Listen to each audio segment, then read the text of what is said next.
Try and use a mind muscle connection. I know you guys have probably heard that word all the time, and for a lot of people it can be a buzzword, but there is a lot of science behind it. But what do I mean by that? Well, I mean, just try and key into your gastroc and your soleus. Just try and key into that musculature and really take it slow and deliberate and controlled to really get that nice, slow and controlled eccentric into the lengthened position. And then, a forceful but also purposeful concentric into the shortened position.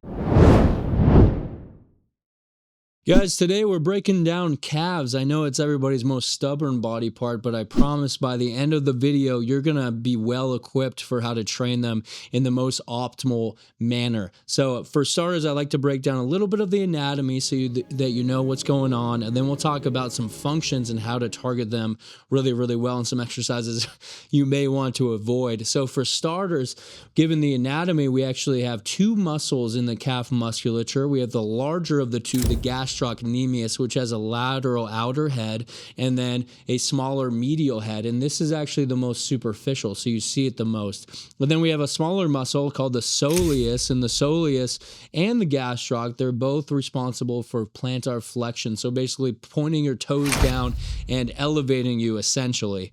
So when we're training it, that's all we really need is to use plantar flexion. But I'd just like to really touch on the origins and insertions of both of these muscle groups. So the gastrocnemius is a biarticular joint, which means that it crosses not only the ankle joint, but also the knee joint. So when you are seated, when your knees are actually at a 90 degree, what do you think is happening?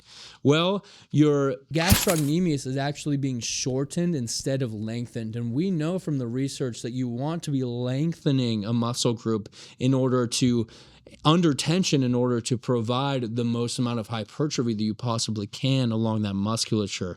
Versus the soleus is actually only crossing the ankle joint. So therefore, if we really want to get the most bang for our buck when it comes to exercises, we're going to want to be doing exercises that target not only the soleus, but also the larger of the two muscles, the gastroc, the one that's really going to show the meat on your bones, okay? And therefore, we want to do exercises where our knee is actually in extension, aka straight, while we are doing it, so that the gastroc is being lengthened as well as the soleus being lengthened at the same time. Our first killer exercise is going to be the unilateral standing dumbbell calf raise. And I really like this one because when do we actually get to do a unilateral calf variation? I mean, you could do this at home or something, but in most gyms, you're going to be doing some bilateral work because you're probably going to be using a machine. But this is just great because as long as you have something, you don't even have to use a dumbbell. You could use anything you want, but as long as you have someone to hang on to and then you have an elevated surface, then you can really get a ton of calf stimulus and you can really just focus on one over the other. I've highlighted the real, benefits of doing a unilateral variation before, but the same holds true for this. I mean, you get to really work on one at a given time so you can prevent,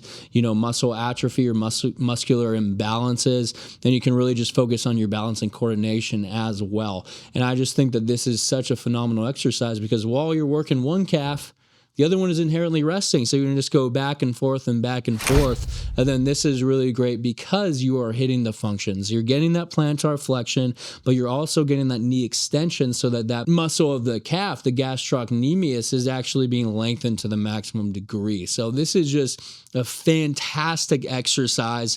I used it to help build up my calves, and it's probably one of my favorites, honestly. Before we get into the actual exercise, I just want to highlight one thing, and that's that if you think that you're going to be able to lift 200 pounds on one calf, then you're probably going to be sadly mistaken unless you are just an absolute freak of nature.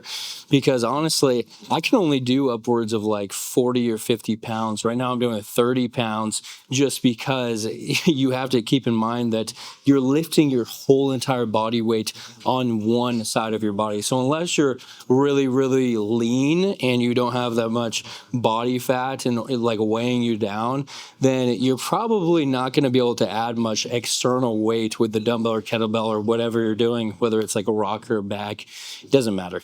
But Therefore, I think that it's a better idea to kind of start small and gradually work your way up as you actually learn the exercise and become better at executing it. So I just thought I'd highlight that. I just wanted to show one more thing before we begin, and that's just that we really want to make sure that we're getting that full lengthened position. And that full lengthened is when your heel is kind of beneath your toes, and you want to go as far down as your mobility will allow. For me, it's down to here, and then go all the way up. I'm not as concerned with the top range because that is the shortened position and will cause less growth than this bottom range, but you should still do that until you can't get any more. Then at the very end of the set, I want you to just kind of fluctuate down here in that lengthened zone to really milk as much as we can. But anyway, let's get into the first set here.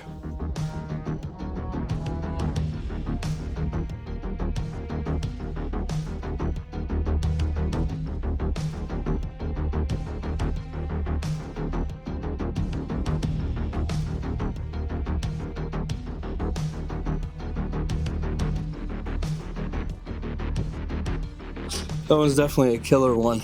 I have a couple bonus little tidbits for you.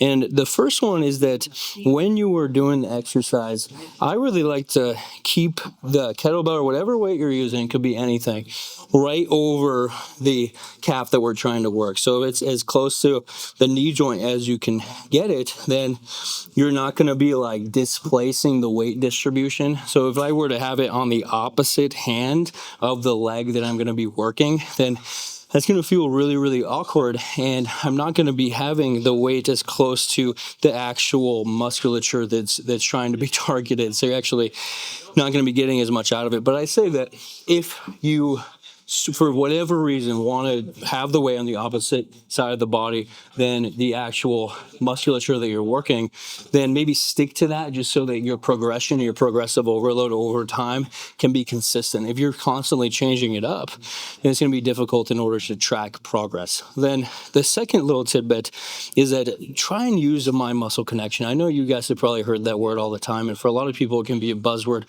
but there is a lot of science behind it. But what do I mean by that? Well, I mean, just try and key into your gastroc and your soleus. Just try and key into that musculature and really take it slow and deliberate and controlled to really get that nice, slow and controlled eccentric into the lengthened position. And then, a forceful but also purposeful concentric into the shortened position. Anyway, let's move on. Next up, we have a pretty damn common one. I mean, this machine is in like almost every single gym known to man on planet Earth. Well, maybe not, maybe I'm over exaggerating, but this machine is definitely in abundance, and it's for a good reason. I mean, this is a staple. This machine is phenomenal because you can really load up the calves as much as your strength can allow. It's so easily loadable, and it's so very stable, and that's why the standing machine calf raise is one that I do every single time I train my calves. I mean, it really is great, and I love it because it's such a great complement to our first calf exercise. That one was less stable, and it really worked on one side of the body at a time, versus this one is more stable, but you get to work your joints bilaterally, your musculature bilaterally. So let's get into it. All right, for our last calf movement of today, we just got the classical bilateral standing machine calf raise. And this one's hard to mess up because you are so locked into place. So I think it's just important to get the adjustments right. I like to have it, you really need like the pads high enough to where you can get the full range of motion. And as long as that's in place and your body is situated correctly and the weight is good, and don't go too heavy, you don't want to be bouncing too much, then I think that you're pretty much going to be set. And then the same principles would apply. Just take it slow, deliberate, and controlled, and really maximize the lengthened position at the end of the set. Let's do it.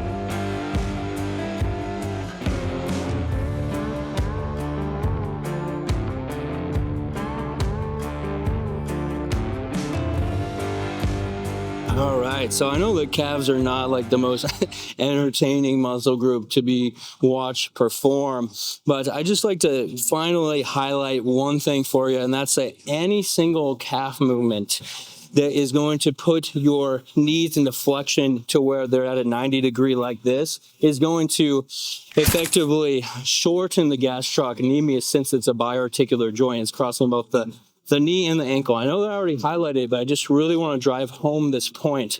Anything where your knees are like this is going to shorten it, and therefore it's not going to be lengthened. And if it's not lengthened, you're not going to get that stretch under immense tension, and therefore you're going to be shortchanging your self-growth. So try to look for calf exercises where your knee is fully extended like this, excuse me, so that you can actually lengthen both of the muscles at hand. But anyway, I think that this exercise is just really, really great. And as long as you're following all the same form cues, then you're going to be golden.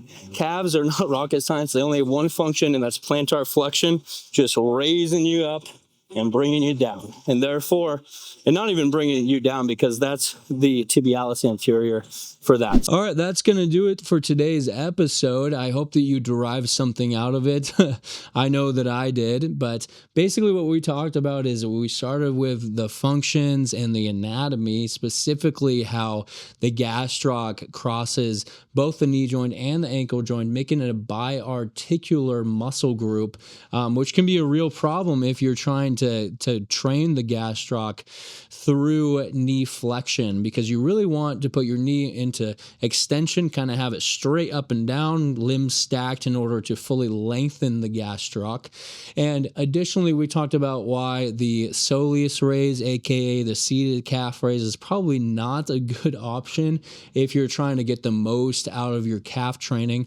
Then we went over two fantastic exercises, two personal favorites of mine, and we backed it by some sound biomechanics and some sound anatomy and functions and science, really. And you know, that was a wrap, and I hope that you guys enjoyed this one. I know I enjoyed filming and making it, so have a good one. See you later. Bye.